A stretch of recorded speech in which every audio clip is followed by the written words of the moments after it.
युधिष्ठिर!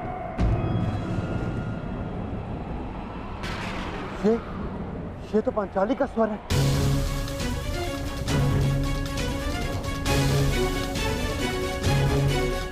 आर्य! आर्य! आर्य! माधव! क्या हुआ पांचाली? माधव किसी संकट में है आर्य। द्वारका पर कोई संकट आया। वो माधव किसी समस्या में। हम हाथ पर हाथ धरे नहीं बैठ सकते। शांत शांत शांत शांत पांचाली, शांत। तनिक सोचो, जो हर समस्या का हल है, जो हर संकट का मोचन है, उन माधव को कुछ नहीं होगा। और फिर अर्जुन द्वारका गया है ना? परंतु आर्य। धैर्य रखो पांचाली, माधव को कुछ नहीं होगा। मुझे उन पर पूरा विश्वास है और अपने अनुज अर्जुन पर भी।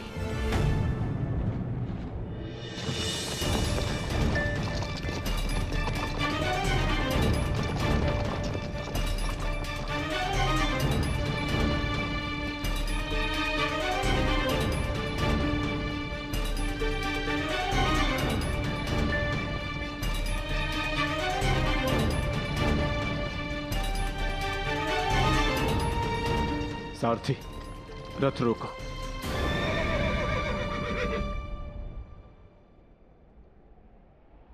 ये स्थान सुरक्षित लग रहा है।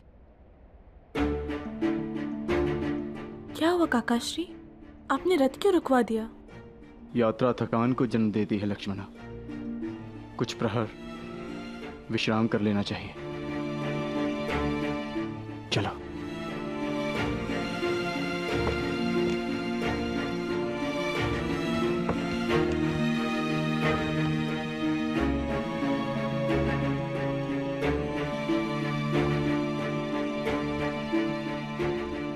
आज मैं तुम्हारा सारथी नहीं हूं पार्थ, आज मैं तुम्हारा सखा हूं। एक ज्येष्ठ भ्राता के समान हूं पार्थ, और जैसा मैंने कहा है वैसा करो पार्थ।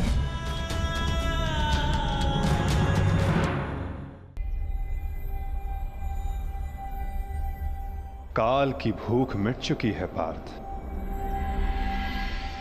परंतु सागर अब भी प्यासा है।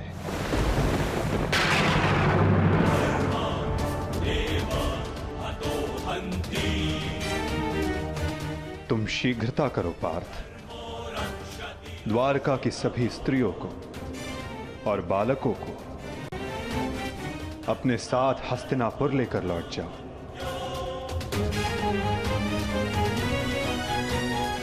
ताकि वो हस्तिनापुर के परिवर्तन का भाग बनकर धर्म के मार्ग पर चल सके, नवीन युग का आलिंगन कर सके।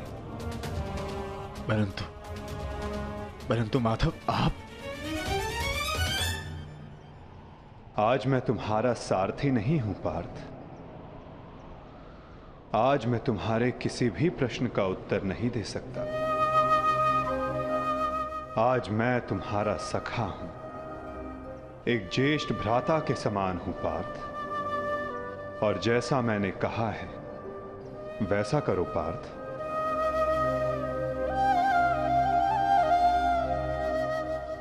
अभी किसी और से मिलने का समय है।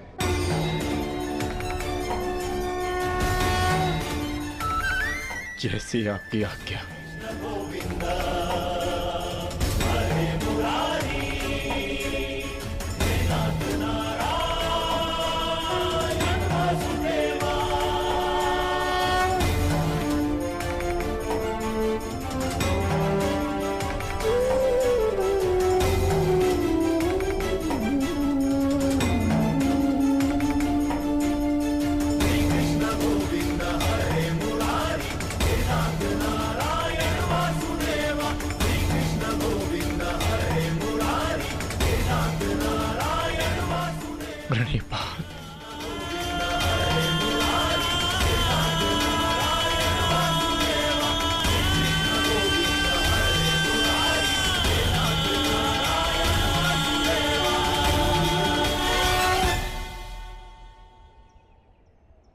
कौरव वंश के वट वृक्ष महामहिम भीष्म, जिन्हें इच्छा मृत्यु का वरदान था, क्या वासुदेव ने उन्हें अपने छल से धराशाही नहीं करवाया है?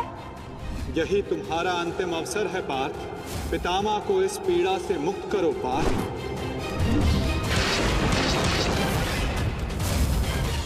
वासुदेव ने द्रोण पुत्र अश्वत्थामा की मृत्यु का छल रचकर आचार्य द्रोण का वध नहीं करवाया है?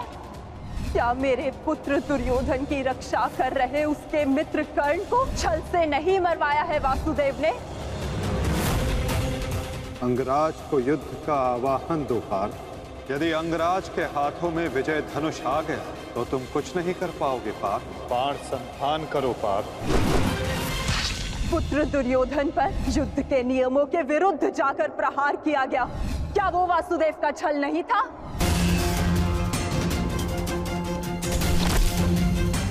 मैं तुम्हें श्राप देती हूँ कि जिस प्रकार तुमने मेरे कुल का अंत किया है, तुम्हारा कुल भी ऐसे ही आपस में लड़कर नष्ट हो जाएगा।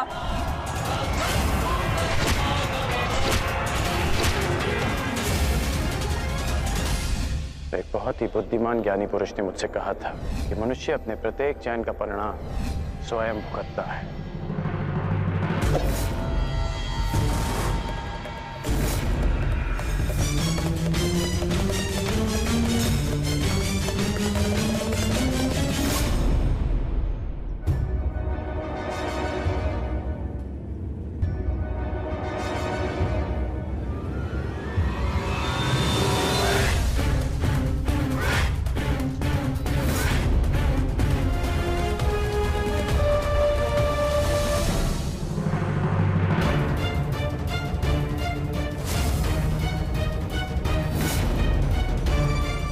आज अच्छा खेत मिलेगा।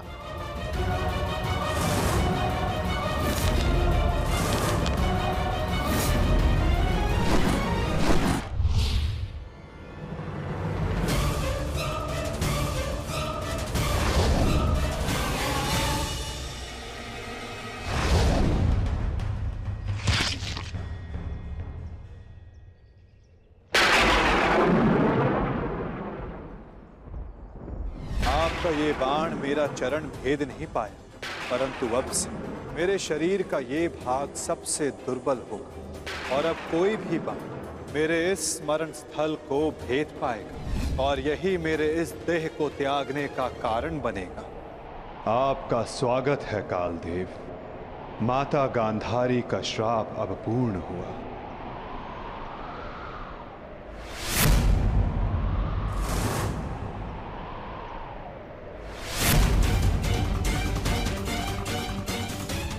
श्री कृष्ण, ये कैसा अनर्थ हो गया मुझसे? प्रभु, प्रभु मुझे माफ कर दो प्रभु, मुझसे बहुत बड़ी भूल हो गई। मुझे लगा कि यहाँ कोई हिरण है, परंतु। तुम विलाप ना करो व्याध, तुमने कुछ भी अनुचित नहीं किया। जो कुछ भी होता है सब में मैं स्वयं सम्मिलित होता हूं। कर्म के चक्र को कोई नहीं टाल सकता। त्रेता युग में मैंने जब श्री राम का अवतार लिया था, तब उस युग में तुम वीर वानर वाली के नाम से प्रसिद्ध थे और उस युग में मैंने बाण चलाकर तुम्हारा वध किया था और उस कारण हेतु आज तुम्हारा बाण मुझे आकर लगा है। मेरे जीवन का उद्देश्य धर्म स्थापना था और अब जब धर्म की नींव रखी जा चुकी है तो मेरी उपस्थिति इस धरती का संतुलन बिगाड़ देगी। हर मनुष्य इस धरती पर एक उद्देश्य लेकर आता है और उस उद्देश्य को पूर्ण करना उसका कर्तव्य होता है। मैंने अपने जीवन का उद्देश्य पूर्ण किया और आज तुमने अपना कर्तव्य पूर्ण किया व्याध। किंतु जब जब धरा पर अधर्म और अन्याय बढ़ेगा, मैं तब तब लौटकर पुनः आऊंगा। मैं जा रहा हूं, किंतु मेरी सीख गीता का ज्ञान बनकर समस्त संसार में शेष रहेगी। वो बालकों की चंचलता में होगी, इस संसार के कण कण में होगी। रूप बदलेगा किंतु मैं सदैव रहूंगा। शरीर का अंत होता है किंतु जो अमर रहता है वो है सीख।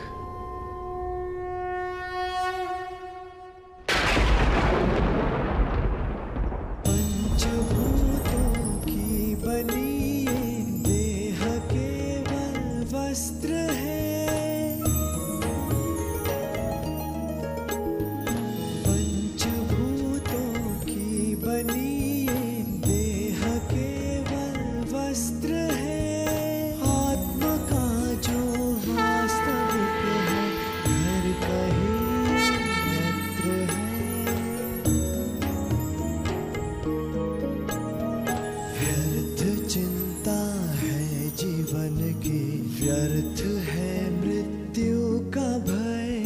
आत्म को ना मार पाते शस्त्र अग्नि ना समय। ईश्वर स्वयं है सृष्टि सारी, कहाँ उसको खोजना। जो भी होता शुभ ही होता, सब उसी की योजना। कामनाएं फल की छूटे, वो ही सच्चा कर्म है। ईश्वर चरण में हो समर्पण, वो ही केवल धर्म है।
काकाश्री, हम पिताश्री वासुदेव को छोड़कर नहीं जा सकते।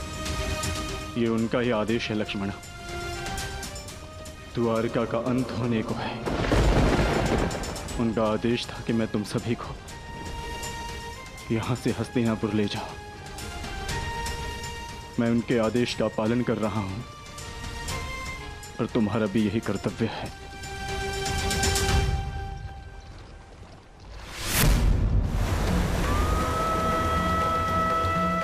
हे भगवान,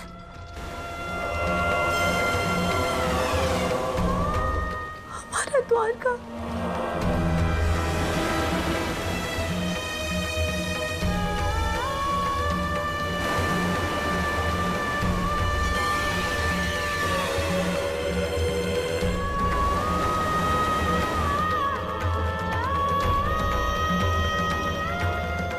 माधव का संदेश था लक्ष्मणा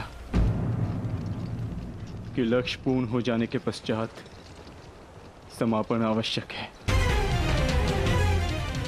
अन्यथा संतुलन बिगड़ता है। सृष्टि अपना संतुलन बना रही है लक्ष्मणा।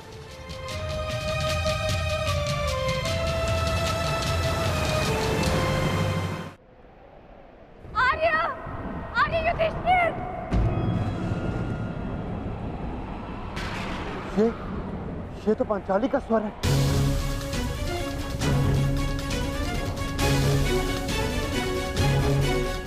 आर्य!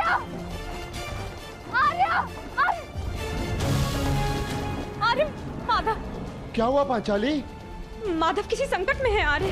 द्वारका पर कोई संकट आया वो। माधव किसी समस्या में, हम हाथ पर हाथ धरे नहीं बैठ सकते। शांत शांत शांत शांत पांचाली, शांत।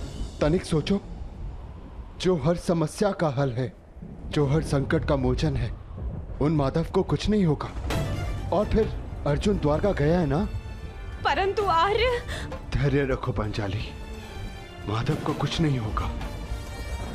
मुझे उन पर पूरा विश्वास है और अपने अनुज अर्जुन पर भी।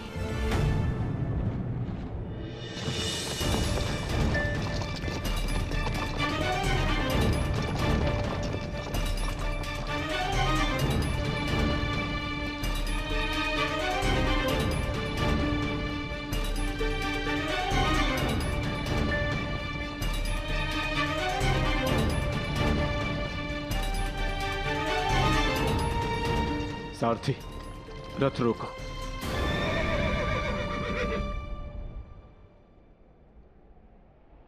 ये स्थान सुरक्षित लग रहा है। क्या हुआ काकाश्री, आपने रथ क्यों रुकवा दिया? यात्रा थकान को जन्म देती है लक्ष्मणा। कुछ प्रहर विश्राम कर लेना चाहिए। चलो।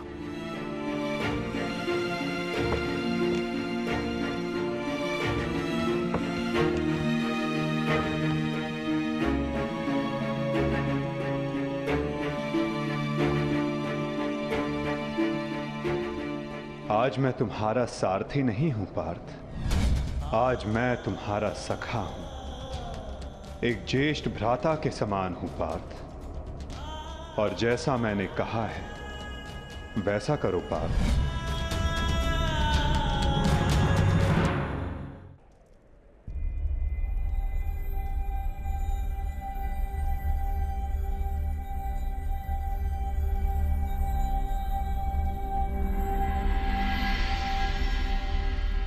ये सब क्या हो रहा है काकाश्री?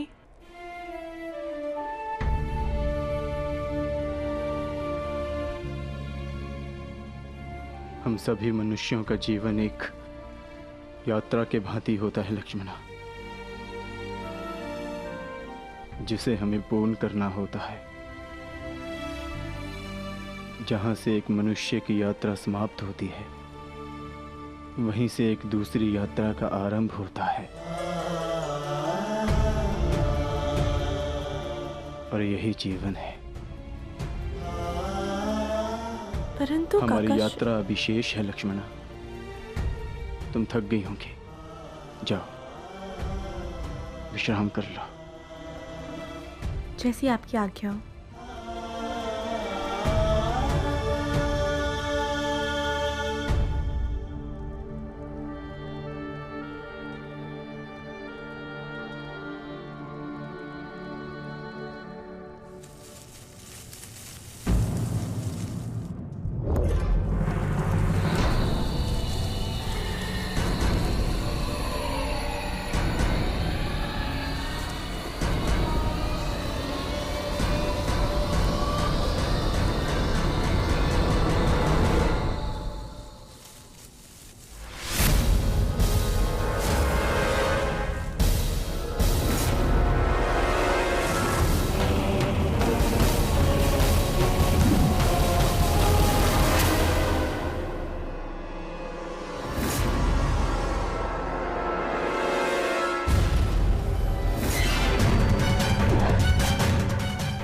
सावधान, पीछे हट जाओ, अन्यथा परिणाम भुगतने के लिए सज्ज हो जाओ।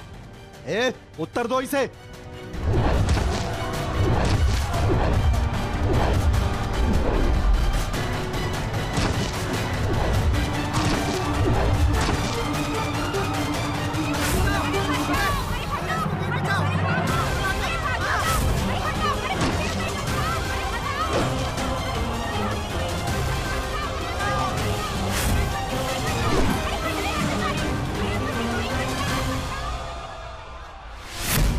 ये क्या?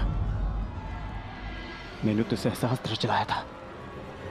मेरे बाण शस्त्र बाणों में परिवर्तित क्यों नहीं हो रहे?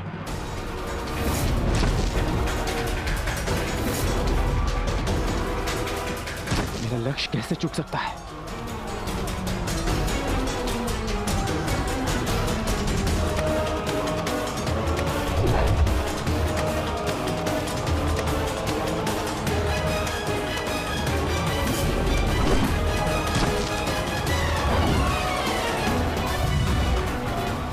पर्वतास्त्र।